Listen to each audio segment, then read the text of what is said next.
Good evening, y'all. Blake Muller here. Paige Muller. Muller's on the move. I'm the travel locum full time working CRNA here. My wife's the nurse practitioner, transition now to stay at home, homeschooling, take care of the whole family mom. With some side hustles. Oh, yeah. Don't forget She's a about. side hustler now.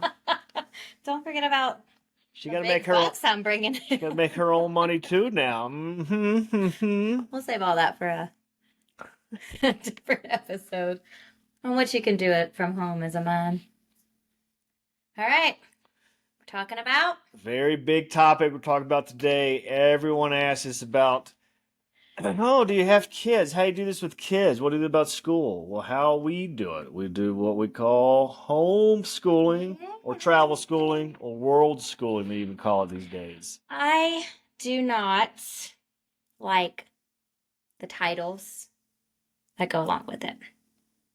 I don't know why. We have our traveling goats with us. We make goat milk every day. We don't let our kids talk to anybody, and they're very unsociable. They don't know how to interact in public. That's how we do it. They have no toys. But they have goat They milk. eat with their hands. Yeah. All the stereotypes. Stereotypes, I think, have definitely ruined a lot of people and what their thoughts of homeschooling I are. mean, But we yeah, had a lot of stereotypes. I mean, when your best friend told us they were homeschooling, I said, "What the I beep know. Who was a are they physician who thinking?" works in a town, and they could easily go to any school they want to, but they choose to homeschool, and they're great kids as well, a great family. Thankfully, she has been my resource Yeah. to go to on my, anytime I need advice or am struggling. And so I hope to be that for some This is other people. this is 2024, unlimited resources out there. Things are a lot different than they used to be back in the day. So it's I wouldn't call it simple. I have the extremely easy job compared to her. But we're gonna give you all some objectives and guidelines on how we do it. You know, we're not advocating for homeschool, but it's essentially the only way that we can do what we do. We started traveling locum assignments, starting at doing it every 3 months assignment. So we would do 4 a year, and which is not that long. We it's I would 3 months is rather short with moving your whole family to a new Yeah. house and homeschooling. It But got besides it, it got overwhelming every 3 months, especially to try to find co-ops in every new city. Plus, we put the youngest in daycare, so we were finding new daycares for him, and then just transitioning into their sports for that season. So the 3 months was a yeah. lot for us. And Well, that's just how we started out. We didn't yeah, know.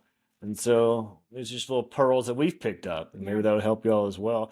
And obviously, it'd be a little hard going to traditional school every 3 months into a whole new school, whole new city. So yeah, we were not homeschooling, about to yeah. transition the girls in and out of schools every 3 months. We have discussed it here since we are currently in Castle Rock, Colorado, and we knew we were going to be here for an entire semester. So we discussed putting the girls in, and we involved them in this conversation and asked them, what do you want to do? We're here for a full semester. We can put you in. However, when people come in town to visit, when we want to plan trips, like How do you go skiing on a Wednesday? exactly, we can't take you out every time somebody comes in town and we want to go to Rocky Mountain National Park or camping or to the zoo when nobody else is there. And they said, we are not ready to go back. And so we are still homeschooling this We are. semester. You're a third grader homeschooler, First first grader, grader. or 3-year-olds in daycare. Yes, he It's a goes lot to better preschool. than medicating the homeschool Yes. Which I teacher. tried at one point. We are not against medication for the teacher. I did try that. Unfortunately, the side effects were not worth my benefits. But Anyway, yeah, look, our pediatrician asked me, are we going to medicate our oldest kid or am I going to take the medication? Because we also have a kid. all right. Who's a little hyperactive. I'm gonna fire off some questions. Since I am I do help out when I can when I'm at home, but it feels like during the week mostly I am at work. So Paige is obviously the lion's share worth of doing the homeschooling with the kids. And I'm the one who, which I enjoy this, researches and plans and finds our co-ops, and we will talk about how we do that too. First off, biggest question with any kind of homeschooler is how do you know they're on track with the other kids, and how do you know like at the end of the semester that they've done anything? So we are registered in Louisiana because we still have our house there, and that is our home. So I can specifically talk about requirements for Louisiana. I'm not going to stay on this too long. There is a website. So everybody asks me, how do you even start homeschooling? And I will link all these in our show notes. And you can also message us if you have questions. But the website is Homeschool Legal Defense Association. That will have every state law linked on there. It will also, I think you can click it and it sends you to that state's State Board of Education website. So in Louisiana, we can do two things when they're in elementary school. You can register a certain way where you're just submitting attendance, or you can register where you're submitting curriculum, which I like to do. I am very type A when it comes to recording things. So I like to keep a list of our curriculum. It doesn't affect anything at the end of the year. I submit it. I have to have a report card, which I get from one of the programs we use, and a letter. Your mother has written a letter every year for us because she sees their progress when she comes in for visits. So that is where you start, is figuring out and knowing your state's regulations. I am not a crunchy, granola, whatever the stereotype for homeschooling moms is. We don't just like go play in the mud in the backyard, you know? And I'm not saying everybody does that, but I like a curriculum. I like knowing that they're getting science and social studies and handwriting and all the things. We know you love history.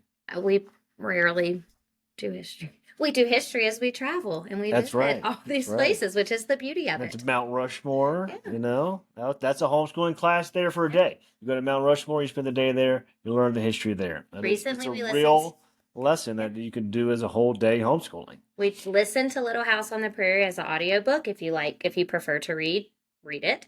And then they watched the episode of the movie, and then we went to Garden of the Gods, and they have essentially what looks like, you know, the old-timey homes set Yeah. up. And so that's how we did a history lesson this year. Some states where we will require to do testing for certain grade levels. Not all states. Like I said, please check your regulations. How I kind of gauge it is there are plenty of days I have looked at our cousins who have kids the same age. Like, hey, can you send me a picture of what they're doing in class today? You know, just so I can see where we're at. But the curriculums kind of go through grade levels. They just name them differently. Mm-hmm. But the beauty of this is that you do work at the own pace of your kids. Like our oldest is not the strongest reader. So I've used a variety of curriculums to make sure she's seeing it in different ways and learning variations, I guess, of between a book and a computer and the phonics. And why is English so hard anyway? Can we talk about it? Where, and where? And so it really depends on how you're set up with your state laws, if testing is required, and what curriculum you use. But the beauty of it is that you work at the child's level with their ability and just progress. Yeah. Where versus in traditional school, I mean, if you didn't know something, you failed a test and you moved on. Mm-hmm. You know, you probably, I'm not saying you don't know this, but we use a online program called Mia Academy. They have a subject, they do questions for practice, and then they take a test. Well, if they fail the test, we go back and we relearn and we revisit what they did, where you don't really get to do that in traditional school. And it's true, your thought that like, people's thought that, traditional school or just being in a social setting teaches you punctuality, ownership, just being accountability, and just like waking up at 6:30 every morning, getting ready for school, brush your teeth, going to school, being on a pattern and routine. But people may say it's best, but our oldest, third grade, she gets up with the chickens every day, And our middle child, she literally will sleep till 9 o'clock, and she's a 100% better person when she sleeps at She 9 o'clock. does. So the She's oldest does homeschool usually a little earlier.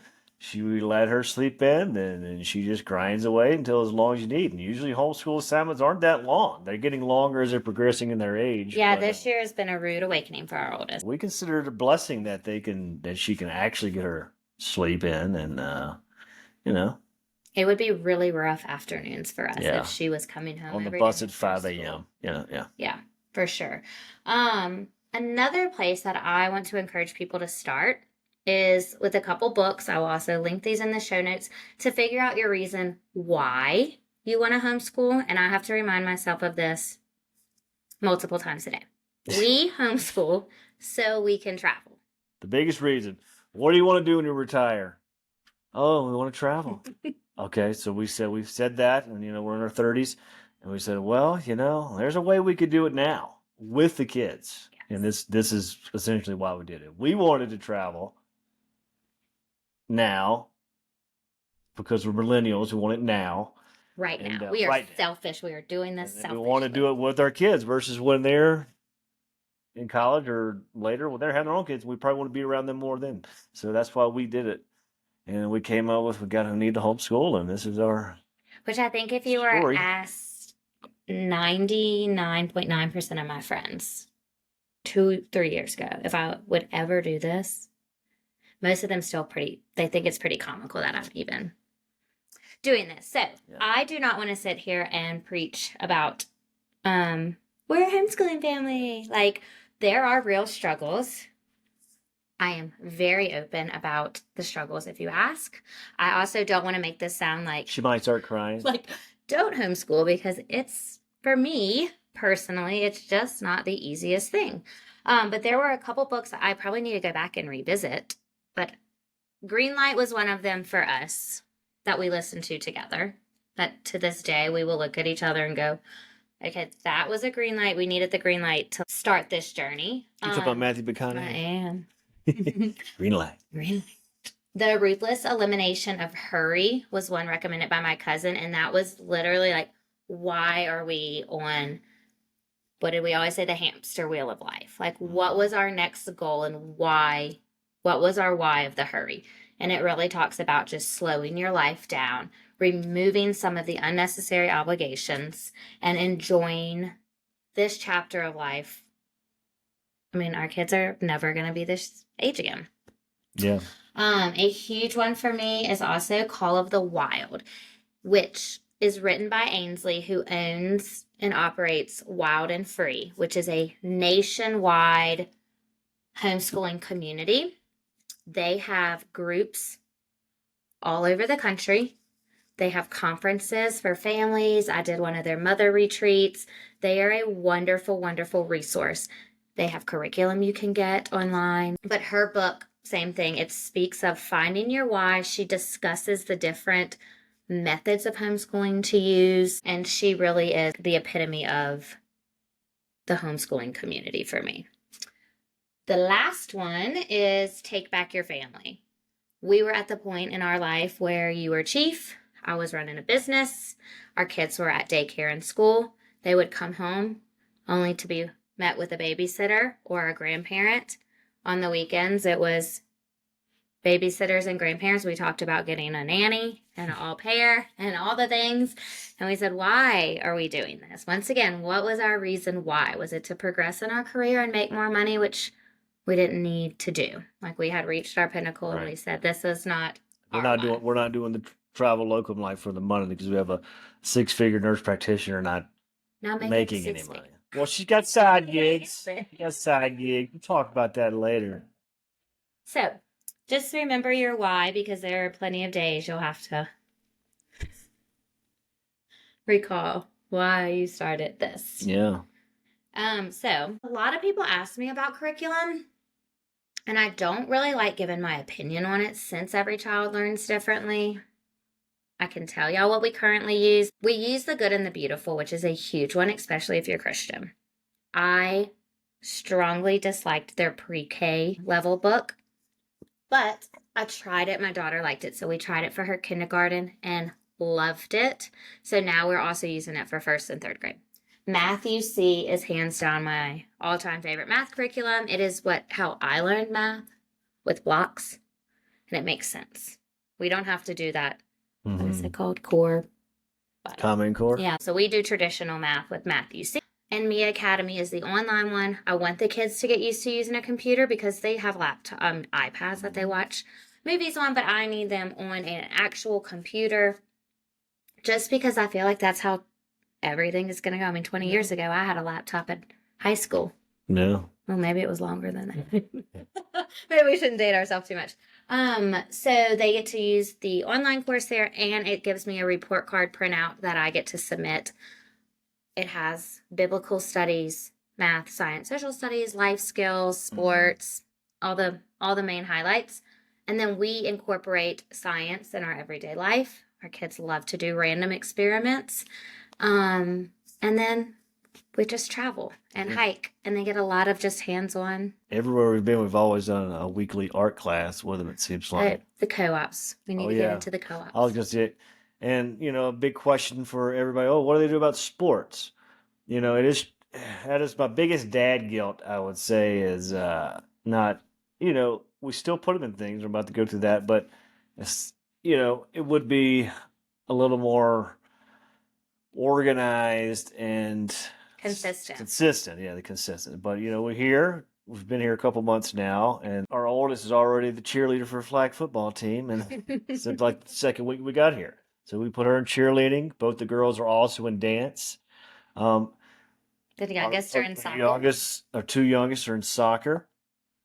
We do golf. We do golf lessons with them. The older two, for sure. Our youngest is 3 as well. He's not much with him yet, but he's in soccer too. Well, you just got to find all these things, which is they're in a weekly art class. Weekly art class. And PE this semester. Oh, and PE, yes. PE plus they call it PE plus. This has been a lot of extracurriculars here, but it's what I want, what we definitely want to. It helps them a lot. Well, every city is not made the same when it comes co-ops. to homeschooling. Co-ops. These co-ops are interesting, but every place is not created equal. No. And some of them are hard to find, I have to say. And so with the 3 months, it was getting difficult because you don't even get a chance to talk to other people to find out. Like in Tennessee, Knoxville, we worked there for a few months, and they did a weekly science co-op with other homeschool. A co-op means other homeschool families and kids at the zoo. They were dissecting owl pellets manure the first day and figuring out what the owl ate. Interesting. We were finding bones in their pellets. Well, not everywhere. Some places have a whole lot of co-ops, and just everywhere, just random hiking trails, zoos, some co-ops aquariums. Some cities don't have anything. Like Portland, Oregon, you would think that kind of with that atmosphere and political climate, people. Yeah, you would think they'd have stuff on every block for kids. No, that one was very difficult. Very few. We did find an art class, but I just happened to be walking by the art studio and I saw. And so I will tell y'all a couple ways how I find these co-ops. Number one is I join the Facebook groups for the city that we're going to be moving to next ahead of time so I can start getting a feel for it. And so for here, I typed in like Castle Rock Homeschool, Castle Rock Co-ops. I even put in just Denver co-ops because we're not far from there, or Denver homeschooling. So whatever your city is, there are Facebook groups, trust me. And a lot of moms just will even post meetups. And so that's a good way to go to them and then say, hey, what do you do? Is there something else you do? Because some people do not join a lot of co-ops, whereas people like me, I'm like, however much we can get in a week, we going. Some places here have what's called an umbrella school. So through their school system, they have a homeschool day where the kids go from like 9 to 3 one day a week and learn in a more traditional setting, but with homeschool families, which is pretty cool. Like we just said, if we were settled, one, I don't know if we would be homeschooling. 2, it would look a lot different. Like I would like a designated classroom. Yeah. That we could not have to pick up stuff off our kitchen table every day. But check your zoos, check your aquariums. They usually will at least have a homeschool day once a month, not necessarily an entire semester's worth. Sometimes the state parks will have stuff. My favorite thing to do is when the traditional schools are out on a break, spring break, summer, winter break, fall break, teacher day. Some of these places just have a 1 day class, and I'll sign up our kids for that. One, it gives them socialization, it gives me a full day off, and it's just a new environment to learn in. Yeah. And a lot of those are nature camps, which I think is really cool. Libraries. Check your libraries. Go to a story time. Even if you have older kids, go to the library around a story time. There will be flyers. There will be other moms.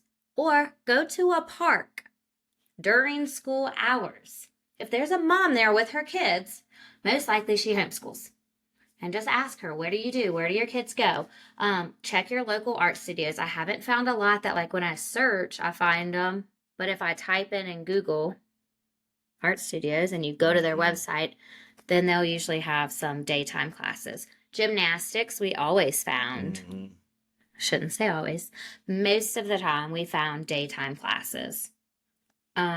Which is nice to get their sports activities during the day. During the day, and we not can at go 7 at night. Yeah. I can't really touch on a lot of the boys' stuff. We did look into karate, and they had a few karate places. You can this find time. karate everywhere. Yeah. So, yeah, it's really just using the resources, moms in the community, a lot of people from your church, if you can find a church, which we have luckily found most places. You probably don't come into a whole lot of families at the hospital who homeschool, do you? No. Not much, no. So I had somebody, I posted questions today on the Instagram, Mullers _ on the move, if you're not following us. And she asked, is it possible for a working mom to homeschool? We know somebody from back home who is a nurse, and she homeschools, and she splits her days with another family. So she'll homeschool 2 days a week, and the other mom will homeschool 2 days a week. And then I think, I don't know if they find daycare or whatever they do for the 5th day. But if you found a family you could share that responsibility with, honestly, I don't know how we would have done it if I was still working full time, except a grandparent or hiring. I know in Watson, back home where we live, they had somebody who did multi-level homeschooling for families, and she would take people from like 9 to noon or 9 to 1, 4 days a week, and she would teach them. And that just sounds glorious. But like, can we find that? We just haven't been anywhere long enough to make it work. Yeah. But the kids truly love everything we're doing. The traveling, the school, just being home with us. You would think they'd get old. You'd think they'd get tired of it and want something to do, but they really don't. It's kind of weird. You would think that, but the kids are just so resilient and awesome. They just want to have a great time, and we have a great time doing what we're doing. And friendships. One, do you think our kids are weird? No. Do you think they're unsocial? No. They're too social. It's the problem. They've always been social. They don't know a stranger for sure. They've always been weird in their own ways, and this was well before homeschooling. We make a pretty good effort with their friends from Louisiana that they had that ground base on. We see them when we go home. We'll send presents or write letters. FaceTime. Avery's best friend sent her a video today asking her when she was coming home. And then they have met a couple people in our travels through their co-ops. I hate to say they kind of have fleeting friendships, but by their choice. We don't withhold friendships from them. They've met a couple people that we've stayed in touch with along the way, and then here in Castle Rock, our neighborhood is filled with children, and so it's a block party every day. Everybody out on the bike and in everybody's garage and front yard. So this is certainly a lot of fun for them. Well, I got a big question. Uh-oh. How do you keep your sanity during the day? I do not. It's just not perfect.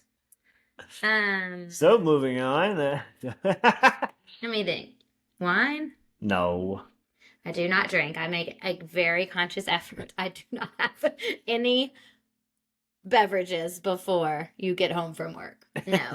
I the girls can see now. I mean, we spend every moment together. They know when I am frustrated. And I will look at them and say, we need a timeout. You go drink some water. You walk outside. I'm going to walk outside. We're not understanding what is happening. So we are going to take a break. And that is the beauty of it. I mean, there were many of days I just shut down all the books. And so we're going to go for a hike because that will benefit us more than sitting here arguing about whatever it Long is. division. Long division. If only we were there. And then luckily you are kind of the calm to my crazy. So sometimes I'll just stop you. I know when things are going bad. It's not always sunshine and rainbows, you know. It's not. I have cried many of days. But it's great being with your family all the time, and The benefits outweigh the frustration. yeah, for sure.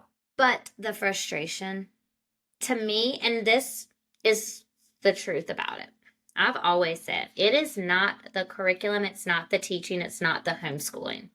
It is being a mom 24/7. That is overwhelming. Like, At least you didn't say wife. only have to do that like then half of the time on top of it. It's overwhelming when your kids are around you. And I told our friend group that says that we are really trying here, since we're going to be here for a little while, to get this basement set up to give them a space because they're at the kitchen table in my face all day.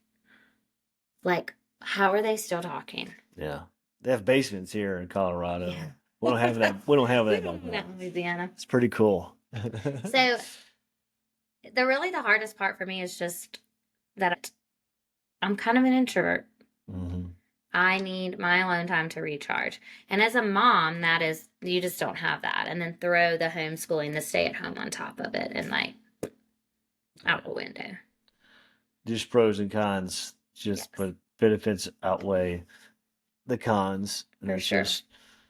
This is how we do it. And I hope you got some form of education with that. Let me see. I had a couple more points. I'm sorry. Maybe we hit everything. Let's see. I do want to touch on this.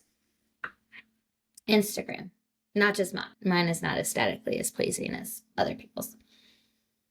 Instagram. You talking about the gram? Talking about the gram. And probably TikTok now. The talk too. People make homeschooling look so fun. They are freaking cooking sourdough. They living for the gram. They are doing painting and all these things. That is not what our homeschool looks like. Our homeschool looks like, get your stuff done, please, and then we can move on. And I hate to put it that way because, you know, the whole homeschool mindset is supposed to be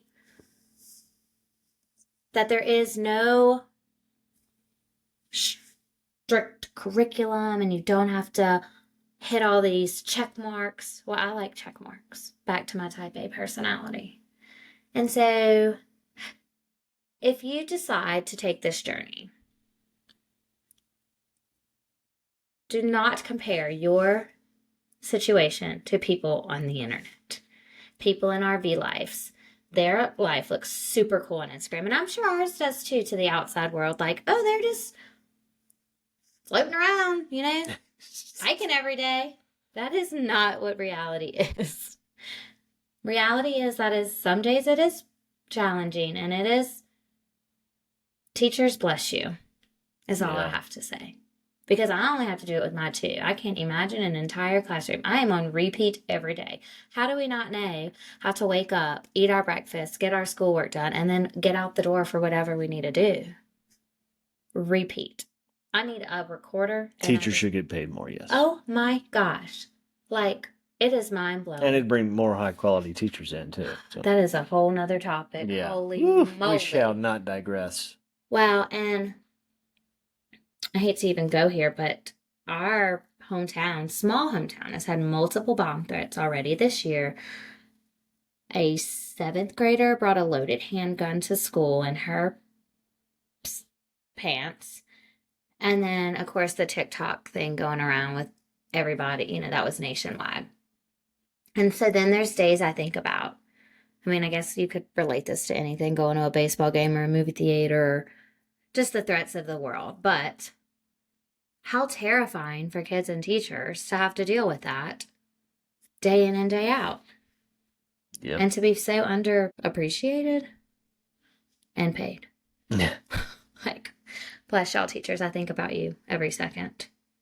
But yes, just like any other chapter in your life, you're going to have the ups and downs of the day and Ebbs and flows. ebbs and flows. Some days are great, some days are hard. Some days I just want to call our moms and be like, can I bring the kids back to y'all, please? I'll just do one assignment with them. I'll teach you how to log them onto the computer. No, both our moms have been very helpful with homeschooling. Anyway. I thought we delved into that topic pretty well. Delve. Maybe y'all haven't noticed. Blake uses delve every episode. I did that on purpose. You're supposed to tell them. Well, they need to start listening for it now. I will have all the information linked in our show notes. Make sure to sign up for our newsletter. I'll send it out in there too. Follow us on the gram. Send us couple challenges. That's our new thing recently. But really, homeschool has been a joy. Our kids are thriving. They are just like every other kid. maybe they're a little extra from every other kid. But if you have questions, we are offering one-on-one consults for homeschool and anesthesia. Just shoot me a message on Instagram or on our email, and we will get you signed up and give you all the information on what that looks like. But we do want to help turn your dreams into reality in this crazy, adventurous life. Yes, indeed. You think our kids are asleep yet? No. Have a great week. Bye, y'all.